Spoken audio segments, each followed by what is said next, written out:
رمضان المبارک میں بیوی سے ہم بستری کا طریقہ کار کیا ہے؟ بسم اللہ الرحمن الرحیم۔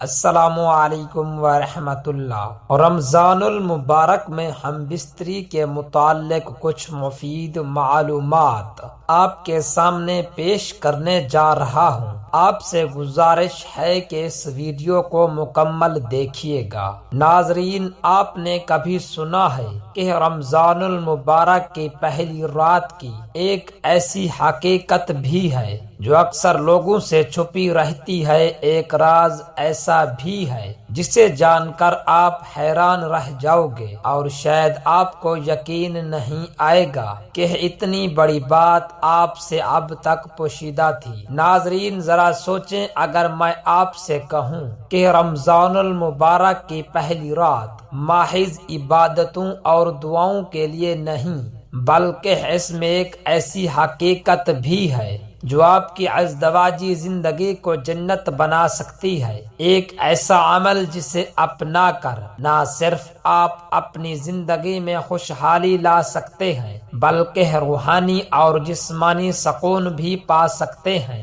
لیکن یہاں راز ہر کسی کو نہیں بتایا جاتا کیونکہ اسے جان کر کئی لوگوں کی سوچ بدل سکتی ہے۔ تو کیا آپ تیار ہیں یہ جاننے کے لیے کہ رمضان المبارک کی پہلی رات میں ایسا کیا خاص ہے جو ہر شادی شدہ جوڑے کے لیے ضروری بنا دیا گیا ہے؟ آخر رمضان المبارک کی پہلی رات ہم بستری کرنا کیوں ضروری ہے اور اس دوران انہیں کیا کرنا چاہیے؟ مطلب تنہائی میں دونوں میاں بیوی کو کس انداز میں حقوق پورے کرنے چاہیے؟ اس سوال کا جواب وہی لوگ جان پاتے ہیں جو حقیقت تک پہنچنے کا حوصلہ رکھتے ہیں۔ محترم ناظرین، جو بیویاں بغیر شرعی عذر کے اپنے شوہروں کو ہم بستری سے منع کر دیتی ہیں تو ایسی عورتوں اور ان کے شوہروں کے ساتھ کیا ہوتا ہے؟ ہم بستری نہ کرنے سے کون کون سے نقصان ہو سکتے ہیں؟ ہم بستری نہ کرنے کا بیوی اور اس کے شوہر کو کیا نقصان ہوتا ہے؟ شریعت میاں بیوی کو ہم بستری کے حوالے سے کیا حکم دیتی ہے؟ یہی ہم اس ویڈیو میں بیان کرنے والے ہیں۔ ناظرین، کچھ لوگ اپنی بیوی سے ہر روز ہم بستری کرتے ہیں،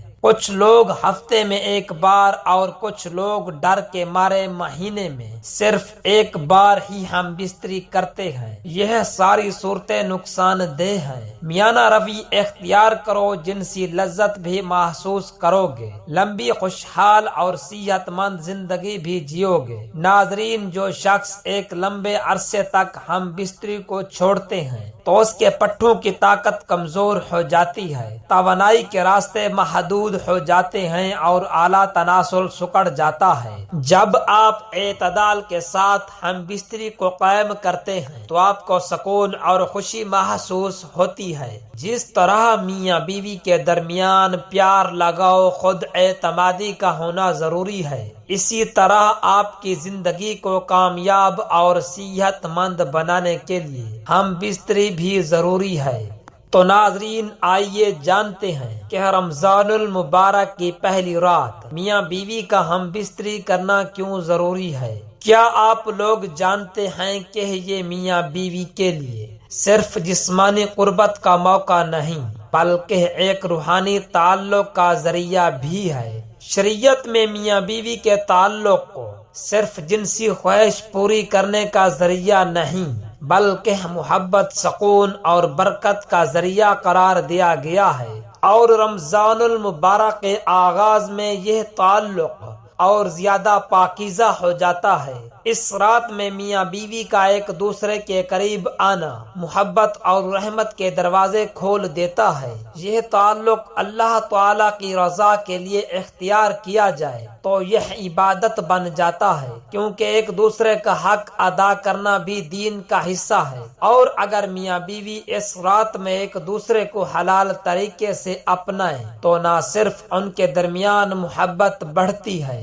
بلکہ وہ نفس کے بہکاوے سے بھی محفوظ رہتے ہیں۔ کیا آپ لوگوں نے کبھی سوچا ہے کہ میاں بیوی کے رشتے میں برکت اور محبت کا سب سے بہترین موقع رمضان المبارک کی وہ پہلی رات بھی ہو سکتی ہے جب دل پاکیزہ ہونے کے ساتھ ساتھ ایک دوسرے کے قریب آتے ہیں۔ ماہ رمضان میں ہم بستری کرنے کا 70 گنا زیادہ ثواب عطا کیا جاتا ہے، کیونکہ آپ صلی اللہ علیہ وآلہ وسلم ارشاد فرماتے ہیں رمضان المبارک کے مہینے میں جب کوئی نیکی کی جائے یا برائی کی جائے تو دونوں کا بدلہ 70 گنا زیادہ دیا جاتا ہے اور ہم بستری کرنے کا ثواب ہے۔ ایک مرتبہ صحابہ کرام رضی اللہ تعالی عنہ نے عرض کیا یا رسول اللہ صلی اللہ علیہ وآلہ وسلم کہ جب میاں بیوی ہم بستری کریں کیا ان کو ثواب بھی دیا جاتا ہے؟ تو آپ صلی اللہ علیہ وآلہ وسلم نے ارشاد فرمایا جی ہاں، اگر وہ زنا کریں تب ان کو کیا عذاب نہیں دیا جاتا؟ تو اس لیے اللہ تعالیٰ کے نبی صلی اللہ علیہ وآلہ وسلم نے ارشاد فرمایا ہم بستری کرنے سے بھی اللہ تعالیٰ ان کو ثواب عطا فرماتا ہے، اور ماہ رمضان کے مہینے میں جب ہم بستری کی جائے تو 70 گنا ثواب دونوں میاں بیوی کو عطا کیا جائے گا۔ ہم بستری کرنا مرد اور عورت دونوں کی فطری اور جسمانی ضرورت ہے۔ قدرت نے انسانی نسل کی افزائش اور جنسی اور جسمانی لذت حاصل کرنے کے لیے مرد اور عورت کا جوڑ بنایا ہے۔ ہم بستری کرنا میاں بیوی کے لیے نہ صرف جائز عمل ہے بلکہ بدکاری، زناکاری اور غیر مردوں اور غیر عورتوں سے بچنے کے لیے ایک بہت بڑی ڈھال ہے۔ لیکن ہم بستری کے بارے میں اسلامی اور شرعی اصولوں سے عدم واقفیت اور لاعلمی کی وجہ سے اس جائز اور حلال عمل میں بھی گناہوں کا ارتکاب ہوتا رہتا ہے۔ عورت کو چاہیے کہ جب بھی خاوند اسے ہم بستری کے لیے بلائے تو فوراً اس کی حاجت کو پورا کرے، تاکہ رسول اکرم صلی اللہ علیہ وآلہ وسلم کے اس فرمان کی تعمیل ہو جائے جس میں آپ صلی اللہ علیہ وسلم نے فرمایا جب شوہر اپنی بیوی کو ہم بستری کے لیے بلائے تو عورت پر واجب ہے کہ وہ فوراً خاوند کی بات مان لے، چاہے وہ اونٹ کے کچاوے پر ہی کیوں نہ سوار ہو۔ دوسری طرف شوہر کو بھی چاہیے کہ اگر اس کی بیوی بیمار یا حاملہ یا کسی غم و پریشانی سے دوچار ہے تو ان حالات کا لحاظ رکھتے ہوئے بیوی کو ہم بستری پر مجبور نہ کرے، تاکہ ان کے درمیان محبت و اتفاق برقرار رہے اور کسی قسم کا اختلاف نہ پھوٹنے پائے۔